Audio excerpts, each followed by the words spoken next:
Существует распространенная практика гадания на картах Таро, которая большинством профанов, людей, находящихся вне эзотерической традиции, считается основным и единственным применением карт Таро. Однако это не так с точки зрения посвященных людей, прошедших ритуал посвящения, связанных с эзотерической традицией. Более того, маги применяют гадание на Таро только в процессе обучения работе с картами Таро, для того, чтобы изучить карты и запомнить изображенные на них глифы. Основным же применением арканов Таро для магов является умение настраивать свое сознание на каналы дерева Сефирот, сознание Земли, с помощью изображения арканов. Разберем в качестве примера применение карты 16А. Обычно этот аркан описывает следующим образом. Молния ударяет в корону, находящуюся на вершине башни, и вызывает пожар. Две фигуры, король в короне и купец в богатых одеждах, выпадают из башни. Башня с бойницами стоит на вершине скалы, в башню ведет извилистая дорога серпантин. В мире, на заднем плане, видны огненный дождь и облака. В нашем варианте башня состоит из кирпичей, также в нашем варианте колоды показаны деньги, которые теряет купец, и четко обозначена серпантинная дорога. Этот аркан связан со стихией воды и символизирует работу с прошедшим временем. Башня из кирпичей обозначает тело, состоящее из клеток. Бойницы обозначают чакры, а корона – сознание.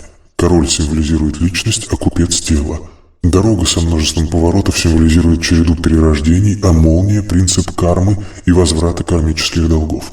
Пожар в башне символизирует кармические болезни, облака – изменчивость мира форм, а огненный дождь – энергетические связи. Здесь мы имеем дело с принципом кармического воздаяния. Существует несколько простых законов, позволяющих понять эту силу. Первое – закон сохранения количества энергии. Чтобы заработать 1 единицу денег, нужно совершить 1 единицу работы и потратить 1 единицу энергии. Второе – принцип целого. Есть некая условная энергетическая сфера. Совершая любое действие, мы либо берем от нее энергию, либо в нее вкладываем. Но в итоге сфера должна во времени выровняться. Если человек перебрал энергии, то он в итоге должен ее вернуть, а если слишком много отдал, то получить обратно. Третье – принцип маятника. Любые действия человека раскачивают некий условный маятник, который должен вернуть импульс обратно. Маятник будет раскачиваться до тех пор, пока не вернет импульс, сколько бы времени ни прошло. Импульс будет возвращен тому же самому человеку, который раскачал маятник. Для торможения маятника человек должен обладать достаточной плотностью энергии. Четвертое. Принцип горизонтального переноса. 7 чакр образуют 7 горизонтальных линий, по которым происходит взаимодействие монады с внешним миром. Маятники раскачиваются в горизонталях. Если маятник раскачали в горизонтали 4-й чакры, анахата чакра, то он может остановиться, вернув импульс именно в этой горизонтали. То есть действие, совершенное в диапазоне 1-й чакры, муладхара чакра, физическим телом, например, удар, травма, рукоприкладство, вернется в форме аналогичной травмы. Каждая чакра отвечает за определенный тип взаимодействия. Первое – муладхара чакра – физические взаимодействия, травмы тела. Второе – свадхистана чакра – сексуальные взаимодействия, насилие. Третье – манипура чакра – обмен веществ, голод, обжорство. Четвертое – анахата чакра – эмоции, обиды, огорчения. Пятое – вишудха чакра – разум, обманы, предательство. Шестое – аджна чакра – восприятие, образы, галлюцинации. Седьмое – сахасрара чакра – мышление, безумие, глупость. Этот принцип отражен в Ветхом Завете, Тора, формулой око за око. Древний закон франков рассматривал человека как совокупность частей, совершавших самостоятельные действия. Например, руку наказывали за кражу, язык за клевету, половой орган за сексуальное насилие, ноги за побег, голову за злоумышление. Пятое. Принцип отсрочки воздаяния. Чакры развиваются в течение многих воплощений. Можно себе представить 7 сосудов, в которые наливается жидкость. Так будет проще понять принцип работы чакр. Каста определяет основной сосуд, заполняемый жидкостью. Например, в 3-й касте, воины, заполняется 3-й сосуд, манипура чакра, желтой жидкостью, условный образ для энергии этой чакры. Но нужно понимать, что жидкость, являющаяся символом опыта, заливается во всей емкости в течение каждой жизни, просто в разной степени. Так, человек 1-й касты, работник, в основном заполняет сосуд Муладхара чакры, красная жидкость. И это главный процесс развития этого человека. Но у него будут заполняться и другие чакры. И, например, даже 7-я емкость, Сахасрара чакра, тоже будет постепенно наполняться фиолетовой жидкостью. Хотя и гораздо медленнее, чем основная чакра.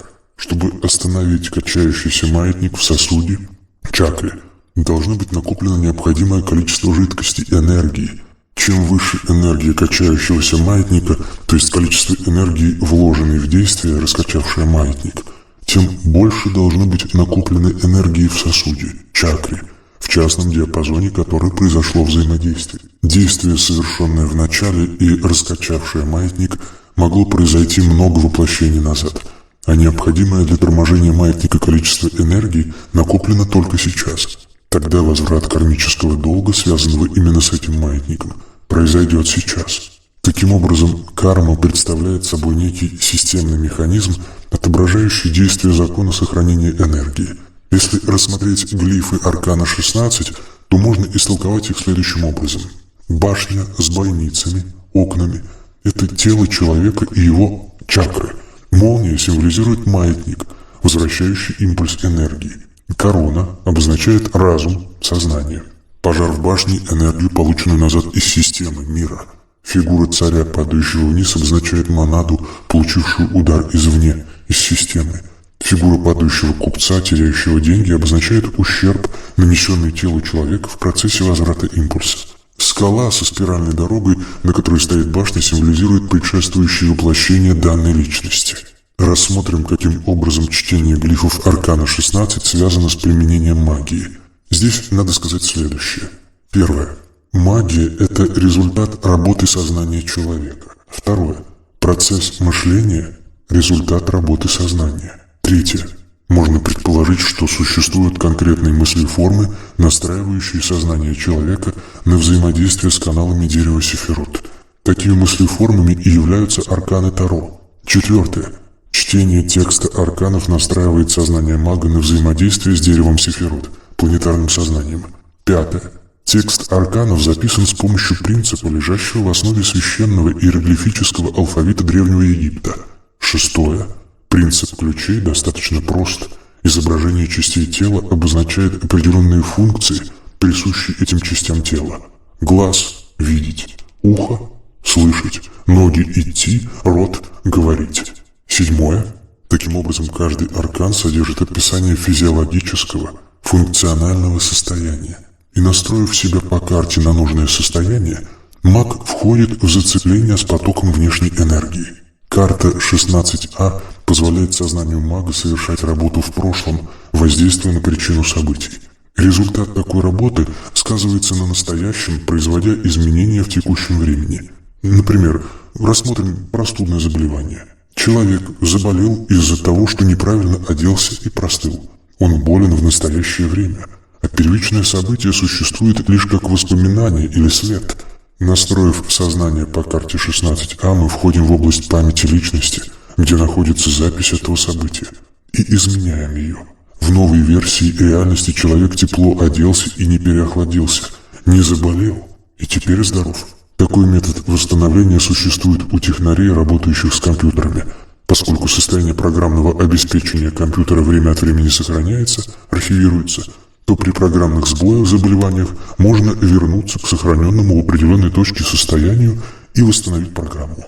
Однако такой способ пригоден только для лечения функциональных состояний. В случае гибели блока питания или материнской платы этот метод не сработает.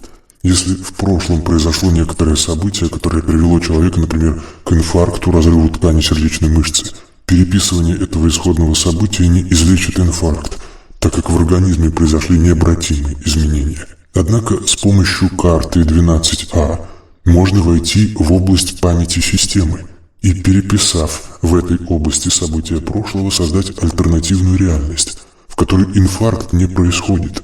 Это не изменяет событий в нашей реальности, где инфаркт произошел. Однако у человека возникает здоровый дублер, отражение, существующее в параллельной реальности. Во время сна части личности, находящиеся в различных реальностях, взаимодействуют, и происходит перенос состояния со здоровой личности на больную, что способствует быстрому выздоровлению.